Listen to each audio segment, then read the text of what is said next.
Okay, students. Today we will discuss about example of noun. We know that there are 5 kinds of noun: common noun, proper noun, material noun, collective noun, or abstract noun. So today we will discuss about nouns, their types, with help of example. Okay, student. This is exercise 1. Underline the nouns in the following sentence and say whether they are common, proper, material, collective, or abstract. Okay, student. In first example, we see clothes are made of cotton, wool and silk. जो कपड़े होते हैं वो cotton, वूल और silk के बने होते हैं. अब इसमें नाउन कौन सा है? तो कॉटन, वूल और सिल्क ये तीनों ही नाउन है. ये कौन से नाउन है? क्योंकि इसमें मैटर है, सब्सटेंस है, तो इसलिए इसको मटेरियल नाउन कहा जाएगा.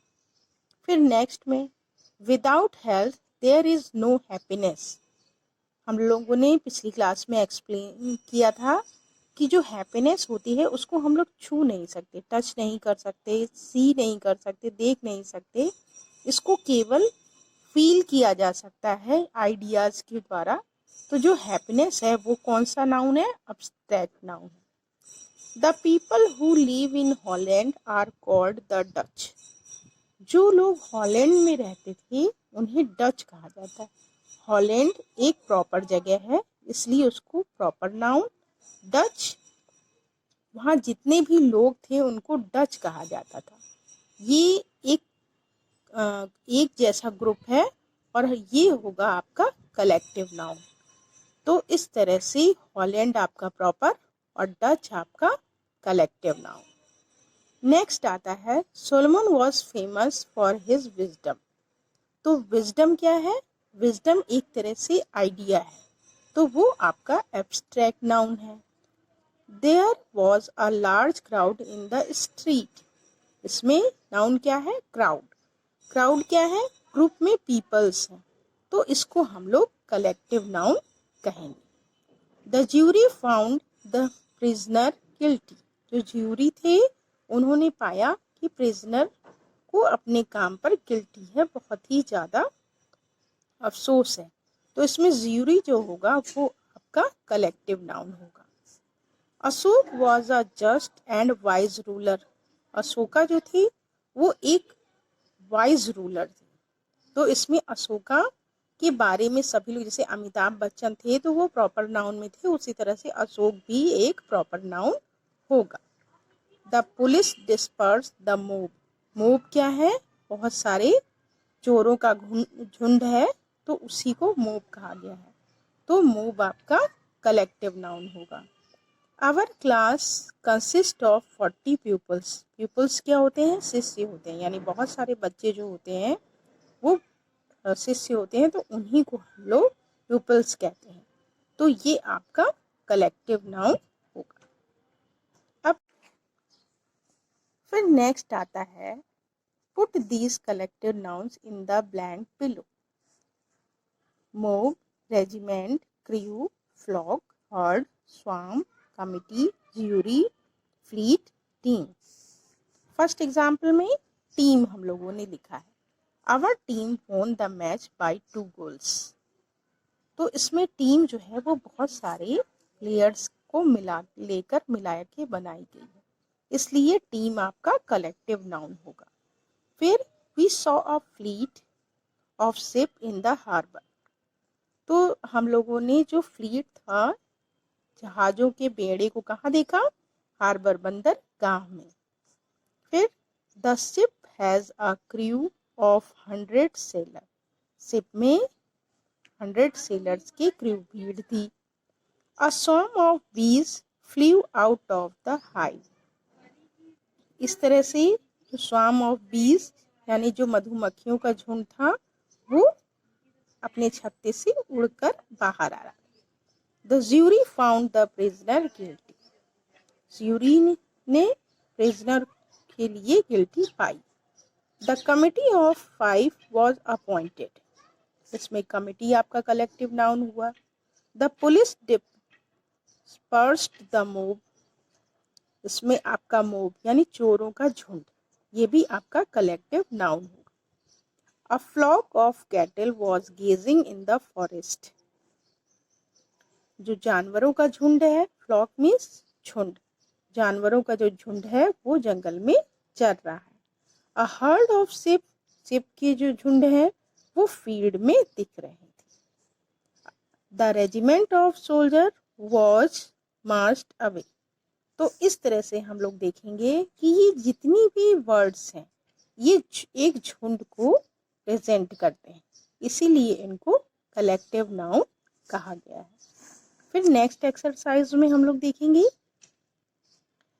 fill in the blanks with the abstract noun formed from the word given brackets. Solomon was famous for his wisdom. अब वाइस का हम लोग एब्स्ट्रैक्ट नाउन में जब चेंज करेंगे तो वो विजडम हो जाएगा। उसी तरह से always speak the truth, true का एब्स्ट्रैक्ट नाउन क्या होगा? Truth. We all love honesty. The elephant has great strength, strong का एब्स्ट्रैक्ट नाउन क्या होगा? स्ट्रेंथ। उसी तरह से हैप्पी का क्या होगा? हैप्पीनेस।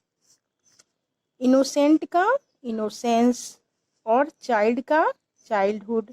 फ्री का फ्रीडम, इनवाइट का इनविटेशन, और पनिश का पनिशमेंट। तो इस तरह से ये जो वर्ड्स हैं इनको हम लोगों ने एब्स्ट्रैक्ट नाउन में चेंज कर दिया है। ठीक है, तो इस तरह से ये आपका एग्जाम्पल क्लियर हो। Okay students, so we can say that there are 5 type of nouns: common noun, proper noun, material noun, collective noun and abstract noun, and this is example of noun. Okay students, now start exercise 4. Choose from the box the noun which has the same meaning as given in the list A. यानी जो box है उसमें noun दिए हुए हैं और इन noun को list A में जो मीनिंग्स हैं उनके साथ चूज करके हम लोगों को लिखना है। First, a place where books are kept, एक जगह जहां पर सारी बुक्स रखी जाती है।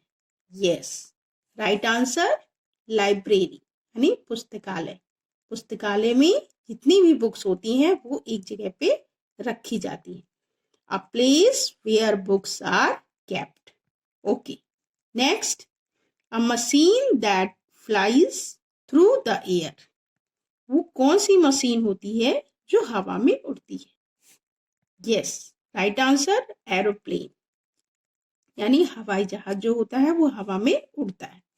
अब third, a person who loves and is ready to defend his country. वो कौन है जो कि अपने देश को प्यार करता है और उसको बचाने के लिए हमेशा रेडी रहता है? राइट आंसर पैट्रियट, यानी कि देशभक्त। जो देशभक्त होते हैं वो अपने देश को प्यार करते हैं और उनको बचाने के लिए हमेशा रेडी रहते हैं। Fourth, a person who is receiving medical treatment, वो कौन व्यक्ति होता है जो कि मेडिकल ट्रीटमेंट रिसीव करता है, जिसे दिया भी जाता है, यानी कि अगर कोई बीमार है तो उसको मेडिकल ट्रीटमेंट दिया जा रहा है। Right answer patient. Next, a fight between two आर्मीज, to आर्मीज यानी कि दो सेनाओं के बीच में अगर कोई युद्ध होता है तो उसे क्या कहते हैं? राइट आंसर बैटल, यानी कि जो बैटल होता है वो टू आर्मीज के बीच में होता है। काउस, ऑक्सेन, बुलॉक्स आर टुगेदर, जो काउ होते हैं, ऑक्सेन होते हैं, बुलॉक्स होते हैं, वो एक साथ जो होते हैं तो उनको हम लोग कैटल्स कहते हैं।